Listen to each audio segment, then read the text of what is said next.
Ang pagiging astronaut ay dapat isa sa mga pinakamalupit na trabaho. Kung lumaki ka sa huling bahagi ng ika-20 siglo, malamang siguro mayroon ka ding pagkakataon na pinangarap mo itong trabaho. Subalit sa kasamaang palad na tuklasan ng isang kamakailang pag-aaral na ang mga bata sa ibang bansa sa ngayon at malamang sa ating bansa ay 3 beses na mas gustong maging vlogger kaysa sa mga astronaut. At oo, subalit ganun pa man para sa ilang matapang na gustong matupad ang pangarap, mayroon pa rin kayong pag-asa. Dahil tumatanggap ang NASA ng humigit kumulang 12 astronaut sa kanilang training program bawat 2 taon. Pero may isa pang paraan para makarating ka sa buwan, at ito ay siguro sa pamamagitan ng Eugene Shoemaker. Si Shoemaker ay isang sikat na geologist at founder ng planetary science. At ito ang mga taong nag-aaral ng mga planeta at mga proseso na bumubuo sa kanila. Siya rin ang nag-iisang taong inilibing sa buwan. At kung tatanungin mo naman kung paano siya napunta ron, ito ay medyo mahabang kwento. Si Eugene Shoemaker ay pinanganak noong April 28, 1928.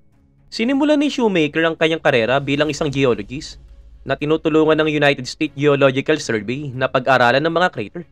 Siya din ay naging major proponent ng hypothesis na ang epekto ng asteroid ay humantong sa pagkalipol ng mga dinosaur. Ang kanyang tagumpay sa larangan na ito ay humantong sa kanyang appointment bilang director ng isang team na magmamapa sa buwan, na magpapatibay sa kanyang katayuan bilang founder ng astrogeology. Si Shoemaker ay nagkaroon ng isang mahabang relationship sa NASA. Sinasanay niya ang kanyang mga mag-aaral at kasama ang kanyang asawa na si Caroline na tumutuklas ang higit pang mga comet at asteroid kaysa sa sino mang iba. At ang isa sa kanyang discover ay ang Shoemaker-Levy 9 comet na nakakuha ng atensyon sa buong mundo noong 1994 nang bumagsak ito sa Jupiter. At kung ikukumpara mo sa karaniwang tao, nabuhay siya sa isang hindi kapanipaniwalang buhay na puno ng mga monumental achievements. Mayroon ding isang layunin na palaging hindi niya makuha. Dahil ginugol niya ang karamihan sa kanyang karir sa pag-aaral sa buwan, pinangarap niyang isang araw na pumunta para sa kanyang sarili. Nang magsimulang magmukhang makatotohanan ng possibility ng isang lunar landing, nag-apply si Shoemaker sa astronaut program. Subalit pinagbawalan dahil sa isang medical condition na tinatawag na Addison disease na nakakaapekto sa adrenal glands. Sa kasamaang palad ang mga pangarap ni Shoemaker ay hindi natupad dahil ang kanyang buhay ay dumating sa isang trahedya at biglaang pagtatapos. Habang nagsasagawa ng research sa Alice Springs, Australia, siya at ang kanyang asawa ay nauwi sa isang aksidente.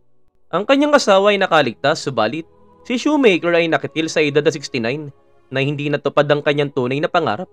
At ang kanyang last line sa kanyang New York Times obituary ay ganito: "Ang hindi pagpunta sa buwan at pagkalabog dito gamit ang aking sariling martilyo ay ang pinakamalaking pagkabigo sa aking buhay." At dahil alam na alam ng karamihan kung ano ang nais ni Shoemaker, isang dating mag-aaral niya ang gumawa ng plano na ilagay ang 1 ounce ng kanyang abo sa Lunar Prospector, spacecraft ng NASA. Isang research probe na idinisenyo upang bumagsak sa buwan. Ang kanyang abo ay inilagay sa isang special polycarbonate urn capsule na ginawa ni Celestis, ang parehong company na nagpadala ng mga abo ng Star Trek creator na si Gene Roddenberry sa kalawakan. Ang capsule na ito ay pinalimutian ng isang brass foil ribbon na may larawan ng Barringer crater, na kung saan nagsimula si Shoemaker sa kanyang karera at isang quote mula kay Romeo at Juliet.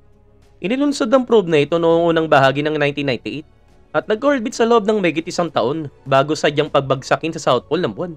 Kasama nito ang mga abo ni Shoemaker na sa wakas ay naabot na ang panghabang buhay na pangarap at nagdulot ng kaunting closure sa iba pa niyang pamilya. Sa isang press release na inilabas sa araw ng pagpapalipad, sinabi mismo ni Caroline Shoemaker na napakahalaga nito sa amin. Nagdulot ito ng little closure sa aming mga damdamin. Lagi nating malalaman na kapag tumingin tayo sa buwan, tiyak na nandun ang aking asawa.